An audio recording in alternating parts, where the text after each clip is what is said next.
अस्सलाम वालेकुम dear students, उम्मीद आप ठीक होंगे। आगे हम चलते हैं लेक्चर नंबर 6 की तरफ। स्किन स्किन के बारे में कहते हैं कि हमें बस ये आखिरी टॉपिक है। स्किन जो है इसके बारे में आप बात करें कि ये is sensitive to touch, pain and pressure, temperature वगैरह। यानी कि मैं आसान लफ्ज़ में बात करूँ तो ये जो हमारा स्किन है, सबसे पहले आप एक ज़रूरी एमसीक्यू याद करो कि ये this is the largest organ of our human body. क्या कि ये सबसे बड़ा जो ऑर्गन है हमारी बॉडी में, वो अगर सवाल पूछा जाए तो हम बताएंगे कि लार्जेस्ट ऑर्गन जो है हमारी बॉडी का वो स्किन है ऑफ ह्यूमन बॉडी।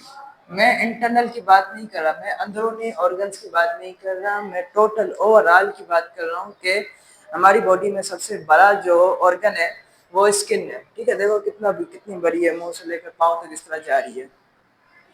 स्किन का ज़रूरी बात याद करो कि स्किन किस में काम आती है, हमें बताने के लिए। यानी जो मैं यहाँ बोर्ड को टच करूँ उसके लिए काम आ रही है, या फिर इसको जब मैं बोर्ड को इस तरह पुश कर रहा हूँ तो मेरी उंगली पर एक दबाव आ रहा है, यानी प्रेशर, ये बताने के लिए। या फिर इस कमरे में जितनी गर्मी है या फिर ठंडक है वो कौन बता रहा है मुझे, स्किन इसमें मदद कर रही है। ठीक है, तो इसमें हम डायरेक्ट अब कंसेप्ट की तरफ आते हैं। तो इसमें 3 लेयर्स होती हैं, बहुत ज़रूरी है। इस टॉपिक में हमें यही पढ़ना है कि इसमें कौन कौन सी लेयर होती है। 3 लेयर्स होती हैं। पहली आती है एपिडर्मिस, ये मैं आपको आगे बताता हूँ। एपिडर्मिस। दूसरी आती है डर्मिस, ये बहुत ज़रूरी लेयर है, आगे पता चलेगा क्यों ज़रूरी है। तीसरी आती है हाइपोडर्मिस। ठीक है, इसके बारे में भी आपको पता चल जाएगा। तो सबसे अगर मैं ऊपर की तरफ देखूं, ये मैं अगर मेरी स्किन है, यहाँ सबसे ऊपर वाली जो लेयर है ना, इसे हम बोलते हैं एपिडर्मिस। क्या बोलते हैं? एपिडर्मिस। मेन जो होती है वो कौन सी है? डर्मिस। मतलब मेन जो है, जरूरी जो है वो डर्मिस है। अब उसके वाली क्या? एपी। एपी जब भी आपके पास लफ्ज है, एपी का मतलब होता है अबोव या फिर ऊपर कोई चीज। यानी ये ऐसी लेयर है, या अगर मैं डर्मिस बना दूं, ये अगर डर्मिस है तो ये एपिडर्मिस है, यानी डर्मिस से ऊपर वाली लेयर। एपी मना अबोव, अपवर्ड भी लिख सकते हो आप। ठीक है, तो डर्मिस से ऊपरी वाली जो लेयर है वही एपिडर्मिस होती है। इसमें कहते हैं कि इसमें ज्यादातर डेड सेल्स होते हैं, यानी मरे हुए सेल्स।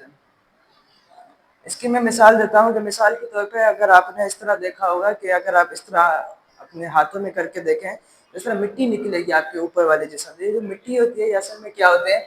ये डेड सेल्स होते हैं, यानी कि सेल्स मर चुके होते हैं। ठीक है, ये एपिडर्मिस होती है, ऊपर वाली जो लेयर होती है।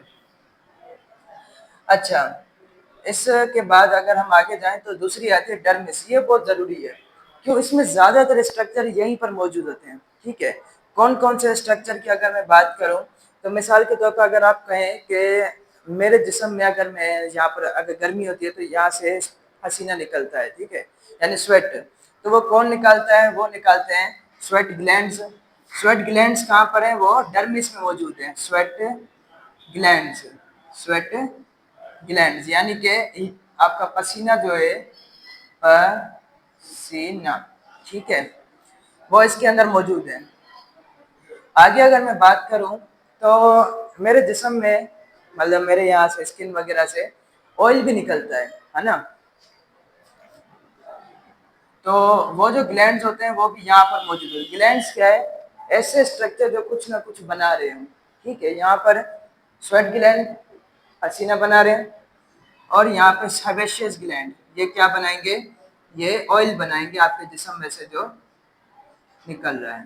ठीक है, फिर आगे अगर मैं आऊँ तो इसी में ही आपके जो बाल है ना, आपके बाल ऊपर वाली लेयर से पैदा नहीं होते, ये अंदर वाली डर्मिस जो है उसमें से निकलते हैं। ठीक है, या डर्मिस में हेयर फॉलिकल होता है। क्या होता है इसके अंदर?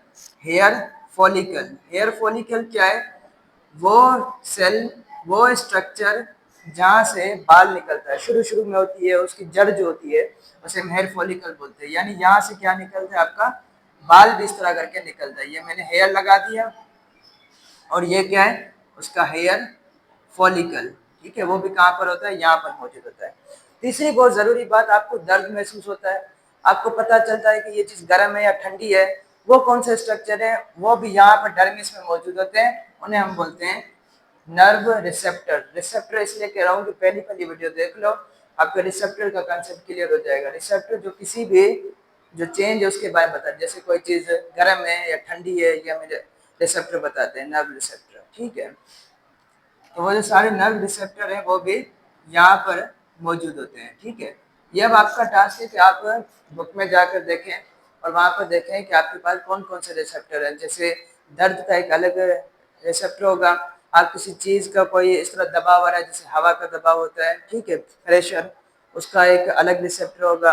आपको आपको कोई सुई लगी, वहाँ से आपको दर्द हो तो अलग प्रेशर होगा। कोई चीज़ गर्म है, कोई चीज़ ज़्यादा ठंडी है, तो उसका एक अलग एक रिसेप्टर मौजूद होगा। नर्व रिसेप्टर ये सारे के सारे यहाँ पर मौजूद होते हैं। तीसरी और भी ज़रूरी बात, जो आपका खून की, जो आपकी खून की नसें होती है, रगें होती हैं, जो भी कहो, वो सारी की सारी आपकी यहाँ पर मौजूद होती हैं। ब्लड वेजल्स भी यहाँ पर होती हैं। कितनी ज़रूरी, मतलब ये लेयर हो गई, सारी के सारी चीज़ें आपके पास यहाँ पर मौजूद है।